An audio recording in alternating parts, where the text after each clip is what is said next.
Justin Hawkins rides again.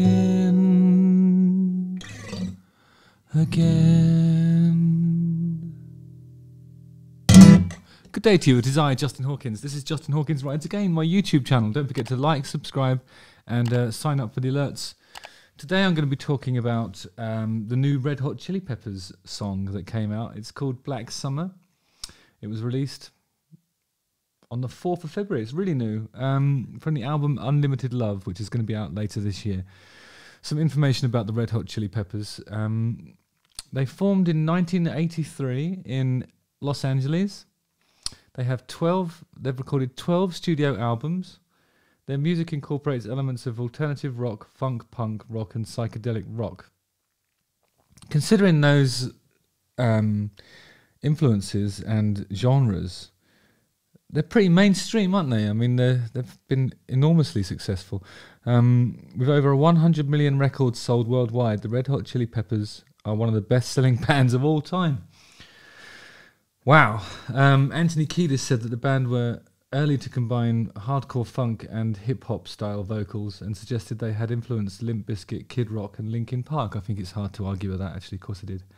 In 2003, Rolling Stone released their first list of the 500 greatest albums of all time, with Blood, Sugar, Sex, Magic at 310 and Californication at 399. Yeah, I remember Blood, Sugar, Sex, Magic when it came out. I think that's the one that had... did that have the one that goes, give it away, give it away? Oh, that's not a good impression. I can't do it. The one that goes, give it away, give it away, give it away now. Give it away, give it away, give it away now. Give it away, give it away, give it away now. I don't know what he says actually at that point, but you know the one I mean. Frusciante was uncomfortable when they gained popularity and left abruptly on tour in '92. He was replaced by Dave Navarro, who I think was in Jane's Addiction. I've met Dave Navarro. He's very nice actually. Really good guitar player as well. I think if I was to just briefly wade in on the Frusciante versus Navarro debate, I'm not even sure if that is a debate that's raging. I would say there's a lot of people that love John Frusciante, and I think he's got a really lovely collection of guitars. I've seen him playing my favourite type of Strat is the one that Frusciante plays. It's the 70s one with the big headstock. I think he's probably got one of the early 70s ones with a four bolts on the back, you know, like at one point I think Fender started trying to sort of make slightly cheaper guitars that were modular, really. You could just take the neck off and stick a different one on if you didn't like it, and everything was just a bit cheaper. So they started putting 3 bolts on the neck plate here, whereas the old ones were cooler because they had 4 bolts. And I think for me that's a signifier of a better Fender, really. I haven't got it here because it's at my guitar technician's house, but I have a 71 Strat like that with the 4 bolts on the back, and I absolutely love it. So I admire Frusciante's guitar collection, but sometimes when I listen to him play lead stuff, I find that a lot of his playing is very expressionless. Like I'll give you an example. If he was playing this phrase,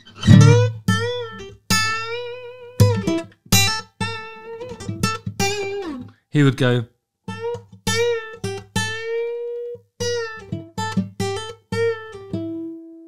you know, he tends to not put any vibrato on it at all, which I think takes away a good amount of character that you need. I mean, maybe that is the character of it, but I just find I don't know, there's something about his lead playing that leaves me dissatisfied from a guitarist's point of view. I mean, I think he's a cool looking guy and I love his guitars, but you know, tone is one thing, but I feel like there's got to be something in the fingers that makes you a more unique lead player to really be considered one of the all-time great, in my view. And I recognise that there's a lot of John Frusciante enthusiasts out there who won't agree with that, and I don't care. That's my opinion, and I'm sticking to it until you change it. But I've never really heard him play anything lead-wise that's made me go, oh yeah, I want to be a guitar player. It's just never done that. And also, it's one of those bands that sort of seems to be the way when I grew up listening to the kind of rock that I grew up listening to. It's kind of like all these sort of virtuoso stuff was happening in the guitars. Really, I always found that the Red Hot Chili Peppers is kind of an upside down band because, you know, it's a great rhythm section, funk bass lines and all that sort of stuff, but then just like, you know, There's not much going on with the guitars and vocals, and maybe that's cool. Well, I think it probably is literally cool, but you know, it's never been for me. So we're going to listen to this song Black Summer and see if it does anything to sort of change my point of view, really. But before we do that, I'll finish off the facts. Their seventh album, Californication, became their biggest commercial success with 16 million copies sold worldwide. Frusciante left again in 2009 to concentrate on his solo career. He was replaced by Josh Klinghoffer before Frusciante rejoined again in 2019. So Frusciante comes and goes, but the Chili Peppers remain.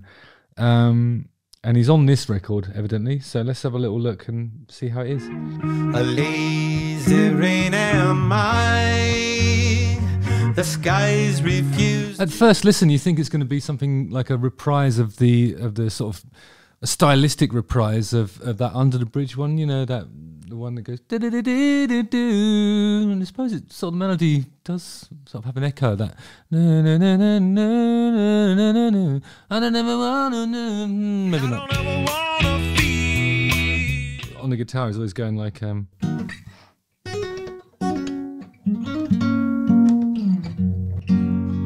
lot of Fruscianteisms. And actually, I'm quite enjoying his guitar playing on this. It sounds like it's one of his the cool Fenders that I like, going through a Leslie cabinet. It's a sound that I've discussed before. Actually, has that sort of squelchy vibrato-ness to it. Actually, giving his guitar playing a bit of character. It's pretty cool. It's got a more like what looks more like a 60s Strat in the video. It's kind of like got the smaller headstock, which I'm not as fond of, but it sounds good on the record. Behind the sun. 1 minute 29 in, Anthony Kiedis takes his shirt off. That's the Red Hot Chili Peppers. Now we're getting somewhere. The drum beat when it comes in is really like British indie again. Could be a ride song or something. Aha, and it's got some vibrato.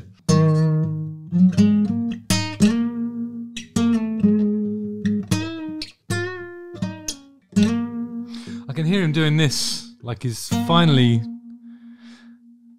like he's getting some expression in his soloing. It's actually really good, but it's kind of it's subtle. Yeah, that's nice. It's a really great tone.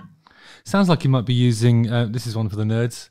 Sounds like he's using that, do you know that distortion pedal that the Roger Mayer ones that I think Jimi Hendrix used to use? They kind of look like spaceships, like Starship Enterprise. They're huge things. Sounds like he's using the red one of those. Yeah, it's a really quite well thought out solo actually. And it goes on for ages. It actually goes on for ages. I really love this guitar solo. This is changing my opinion of John Frusciante, funnily enough. And it kind of goes into a do do do do do do do do do do.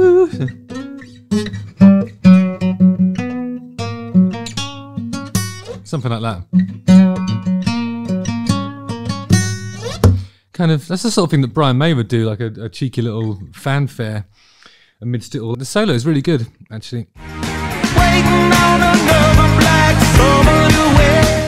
I think they've been doing that lately, haven't they? It's kind of like, it's really simple chorus. I've got to say, it's really nice to see a man doing, you know, enormously successful, being enormously successful and having a moustache.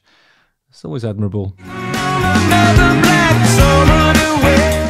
There's something in his delivery that's really reminding me in the video of my friend Eric Nally from Foxy Shazam.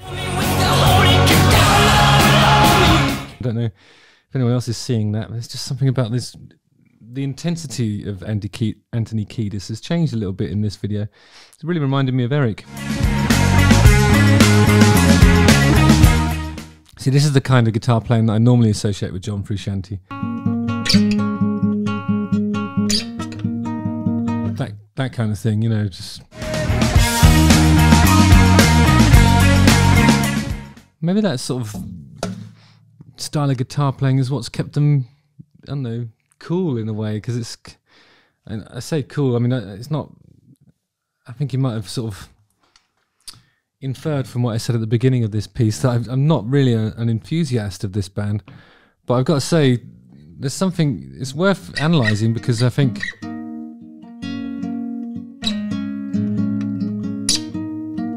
maybe just these parts that are really easy to play are just kind of like, makes it something that you're inclined to pick up a guitar and play along to. Maybe that's what it is, you know.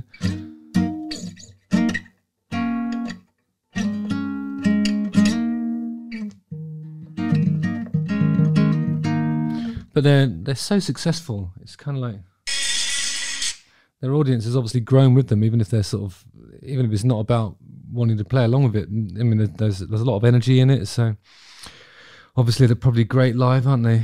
Waiting on another black summer to end. Waiting on another black summer to end.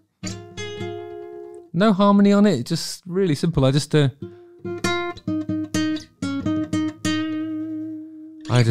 get it. I don't understand it. How is that an acceptable chorus, and how is that so successful? Is it because it's so simple? Waiting on another black summer to end. I don't know. Maybe that's it. Maybe it's just so simple it goes straight in. It's catchy. I don't know what else to say about it really. It's got a really long guitar solo, so you know, I just can't complain about that. It's just one of those bands that doesn't do anything for me. Don't understand it really, but I've saw somebody in my comments thread saying that it's a return to form, or it's like their best work yet. I wouldn't agree it was the best work yet. I mean, I had a girlfriend that was really into that Blood, Sugar, Sex, Magic, and that was a really good album. But you know, it's like one of those ones where I begrudgingly accepted that I was quite enjoying listening to it, but it wasn't really my cup of tea. This, I can say, it sounds like indie music with a really basic chorus. Maybe, I don't know, maybe it's just because it's them, I don't know. Maybe it's the legacy and the ongoing story of the Red Hot Chili Peppers. But anyway, I hope you enjoy it, and well done, Red Hot Chili Peppers. Congratulations on your success. Waiting on another black summer to end. See, I've only heard it once and it's already in there. I'll probably be humming that all night now. Damn it. Justin Hawkins rides again.